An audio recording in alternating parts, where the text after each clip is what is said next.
Wow. Thank you.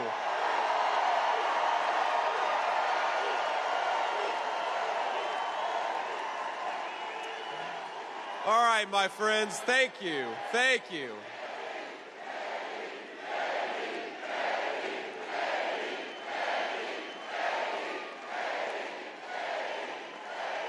All right. Well, it is great to be in Atlanta. Hello, Georgia.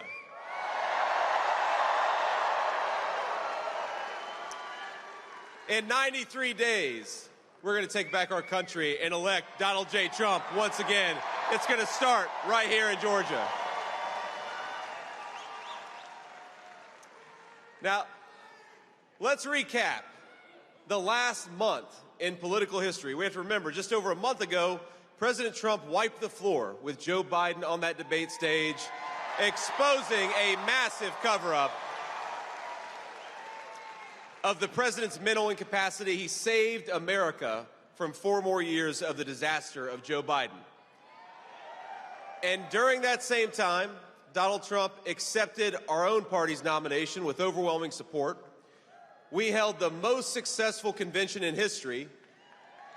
He took a bullet for this country and didn't miss a single day of work. Now, he did that in 1 month. Just imagine what he's going to do with 4 more years. Ain't that right?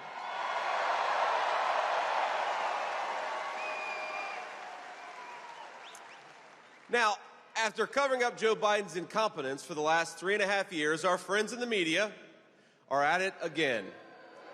This time, they're gaslighting us on Kamala Harris's radical record. They want to portray her as some kind of sensible moderate, despite all evidence to the contrary. Now, this is the same media that told us, remember, my friends, for 3.5 years that Joe Biden, who couldn't complete a sentence, was Albert Einstein. And now they want to tell us that Kamala Harris is Abraham Lincoln. But anybody who is too blind to see Biden's incompetence, or let's be honest, too dishonest to admit it, doesn't deserve to be commander-in-chief. Kamala Harris is not getting a promotion to the presidency of the United States.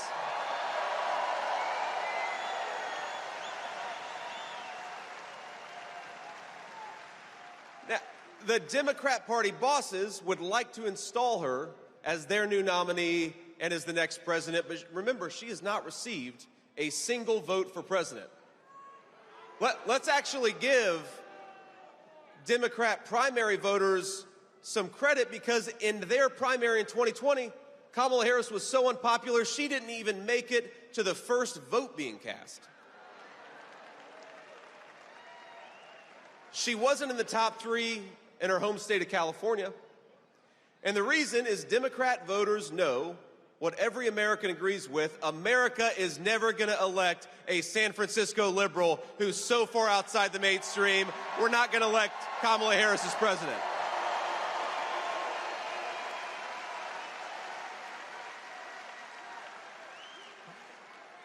Now, let us count the ways of the disastrous policies of Kamala Harris. 500,000 kids. I was at the border just a couple of days ago.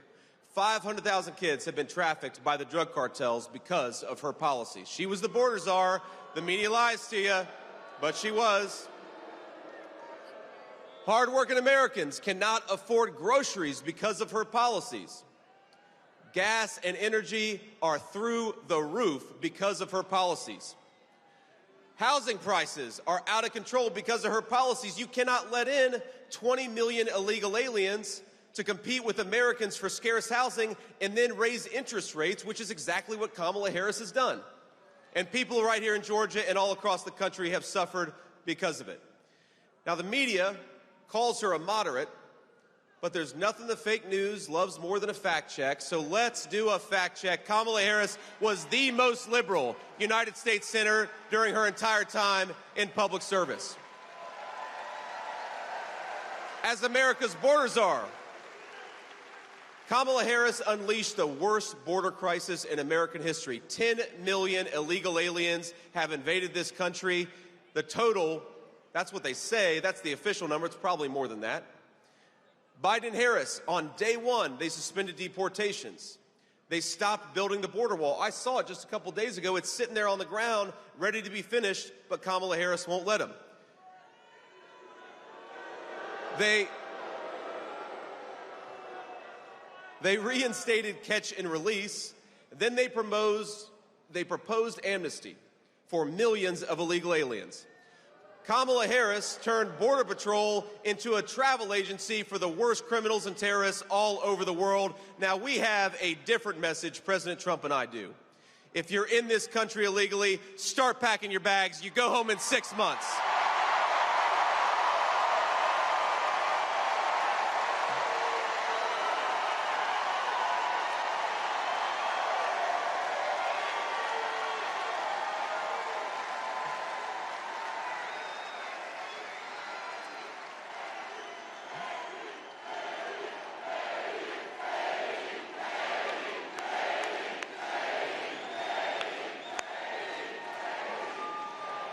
But we're not done yet. The border isn't the only thing Kamala Harris has wrecked during her time in office. In 2021, she was the tie-breaking vote on $2 trillion of reckless spending that juiced this inflation crisis and sent a lot of money to China. Well, I don't think we should send money to China. I think we ought to keep it right here at home.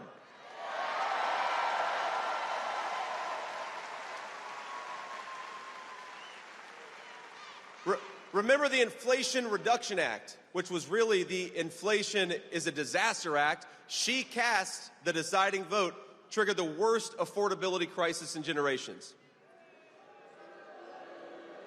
And at the same time, she said that high gas prices were, quote, the price to pay for democracy. A woman who's never earned a vote for President of the United States. That's the price for democracy.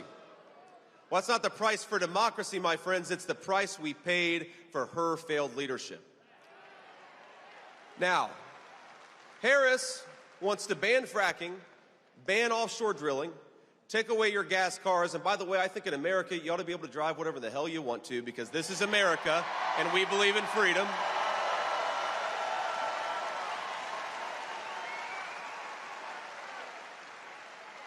She wants to take away your gas stoves. She even wants to take away your ability to eat red meat. That's how out there she is.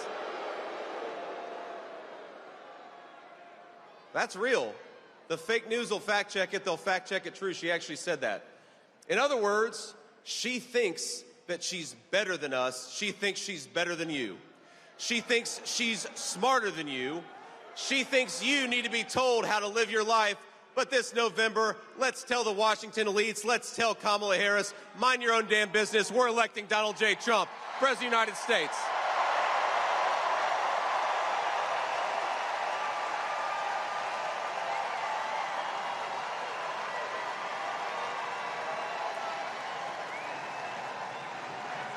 Now,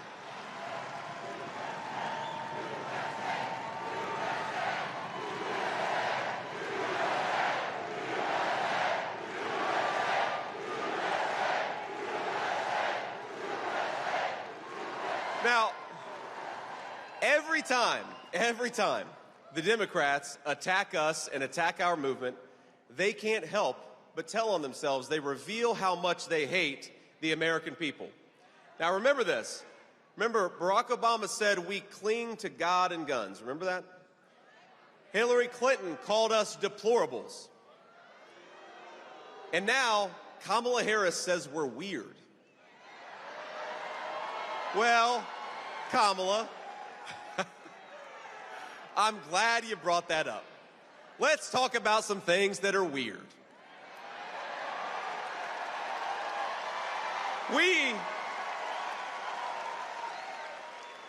We think it's weird that Democrats want to put sexually explicit books in toddlers' libraries.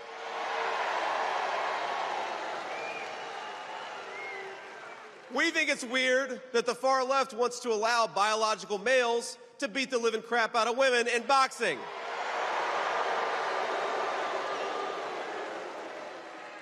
We think it's weird for a presidential candidate to bail convicted rapists and murderers out of prison, and that's what Kamala Harris did. And I think it's especially weird when Kamala Harris comes to Atlanta. I believe came here to this arena. Kamala Harris comes to Atlanta and talks with a fake Southern accent, even though she grew up in Canada. You can't make it up. That's pretty weird.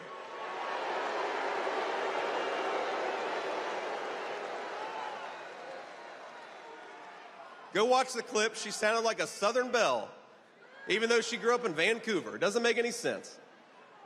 But on November 5th, she can go back to using her San Francisco accent, because we're going to send her packing and we're going to reelect Donald J. Trump, President of the United States.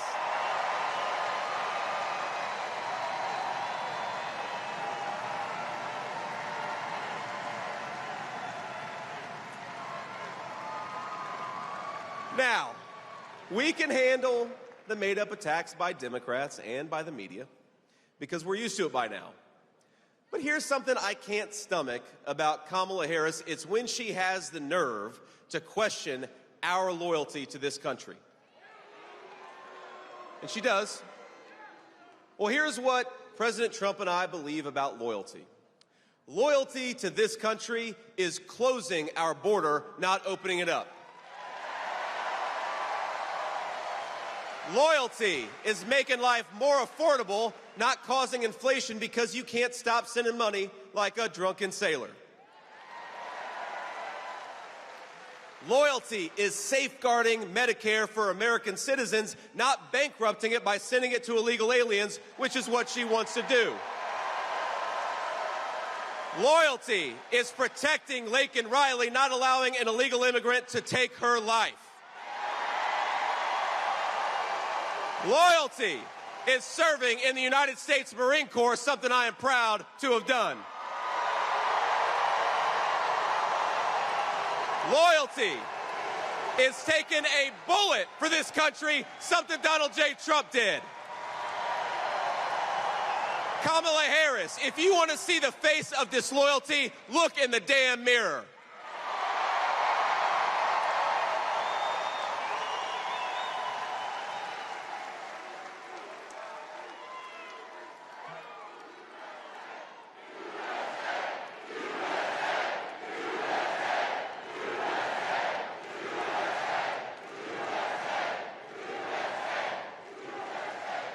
Now, for decades, we've gotten used to it. Politicians in Washington have sold out this country. We got to remember when the multinational corporations and the lobbyists called their offices, a lot of them traded American jobs for campaign cash. Now, they'd never admit that, of course. They'd brag about trade deals, and they'd promise cheap products. They called it globalization, and that's what it was, sending American jobs to some other part of the globe instead of keeping them right here at home. And if it's up, my friends, if it's up to Kamala Harris, it's going to keep on happening. Let's remember her record. She voted to preserve NAFTA, the very trade deal that sent American jobs to Mexico and turned American dreams into nightmares. Now, she's asking us for a promotion, and I think it's time to say to Kamala Harris, you're fired.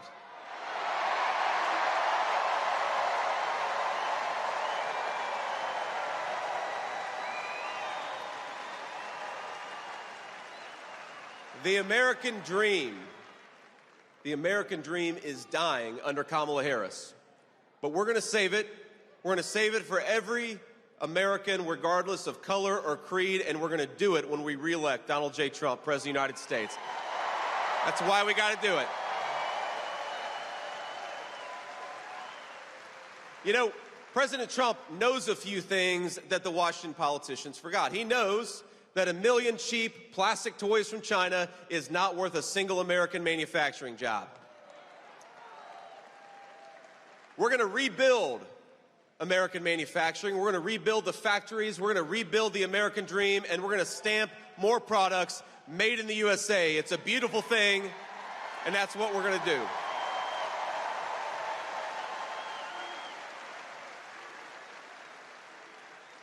Now, I've seen the consequences of electing failed politicians like Kamala Harris. I've seen it in my own hometown because more often than not, It's the people the Bible calls the least of these that suffer the most when Kamala Harris doesn't do her job. They like to say they're for the little guy, but it's the little guy who hurts the most when Kamala Harris fails. Now, a lot of you know my story. You know how I grew up. I was raised by a strong woman, a Christian grandmother who loved the Lord, but also loved the F word. Ladies and gentlemen, she was a study in contrast. I think there are a few out here just like it.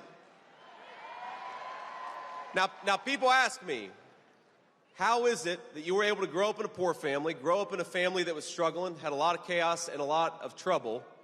And the answer is because, one, this is the greatest country in the world and the American dream is still possible.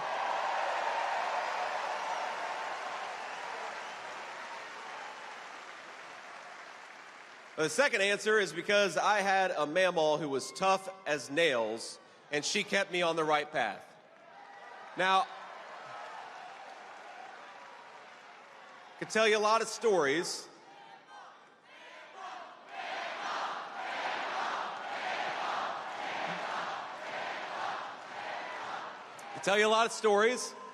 But one of my favorite mamaw stories is when I enlisted in the U.S. Marine Corps. She was very proud of me, of course, but it was a time of war, and Mamaw was not happy that a recruiter had persuaded me to enlist in the Marines.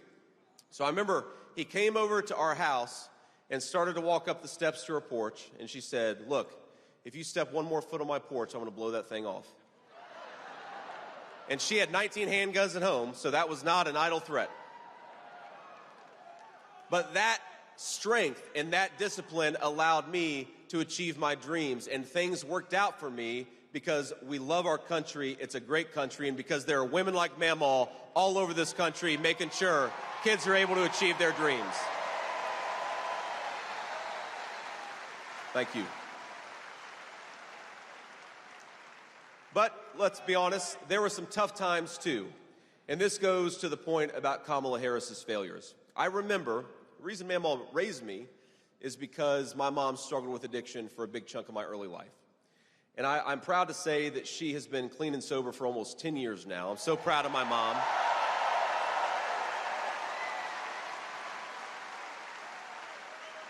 Thank you. And for all those struggling with this terrible problem of addiction, no, there is hope and there is recovery.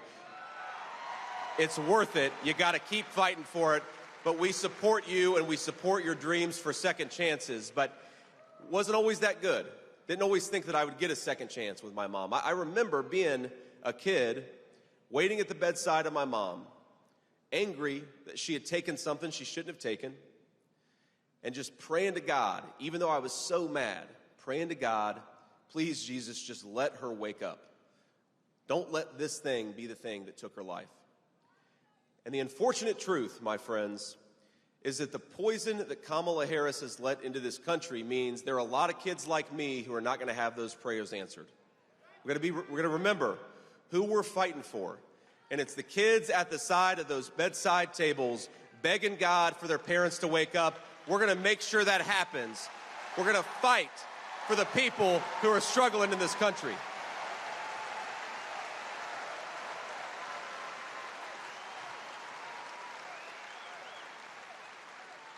And the contrast between an America led by Kamala Harris and an America led by President Trump, it couldn't be more clear. Remember, President Trump's vision was closed borders and open factories. Kamala Harris's vision is the exact opposite: open borders and closed factories. Kamala Harris, she wants bigger government that can tell you what to do, and she also wants smaller bank accounts, which I think a lot of us have seen. But Donald Trump, by contrast, delivered record paychecks and the strongest border in history. What an amazing record of accomplishment.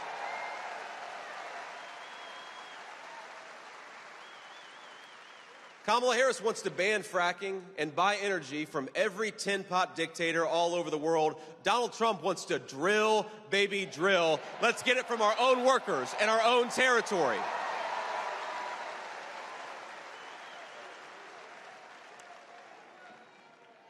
Kamala Harris wants to raise your taxes. and she wants to make it easier for companies to ship jobs to Mexico and China. Donald Trump wants to lower taxes for hardworking families. In fact, he already did it, and we want to reward companies that hire American and buy American. It's all about protecting the workers of this country.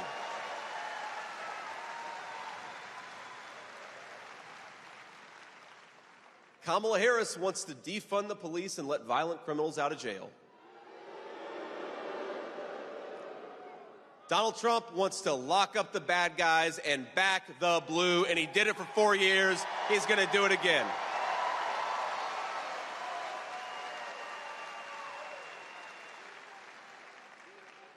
So I want to send a message out there to those who are struggling, those who are trying to make ends meet. If you're scraping by instead of thriving, I know what that feels like. I know what it's like to choose between paying off the credit card or buying groceries. I know what it's like to watch families fall apart under financial stress. I know what it's like to worry that a parent will never kick that habit, and I know what it's like to worry that that habit is going to eventually claim their lives. But I also know that our national motto is "In God We Trust." And God tells us not to despair, but to hope. Hope.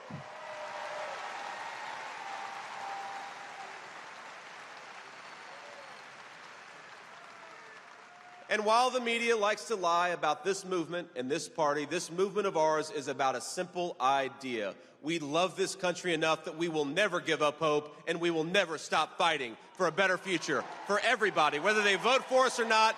If you're an American citizen, we love you, and we're going to fight for you. Now, we know that in this election, the best way to give our people hope for the future is to re-elect the guy who already did it and did it very well, Donald J. Trump, the once and future president of the United States.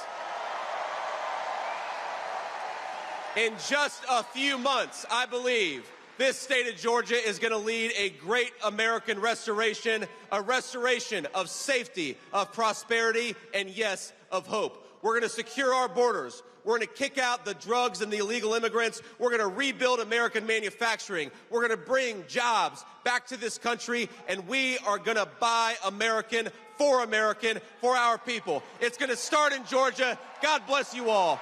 Thank you so much for having me. I'm going to be your next vice president, and we're going to win Georgia and win this country. I love you all. Thank you so much for having me.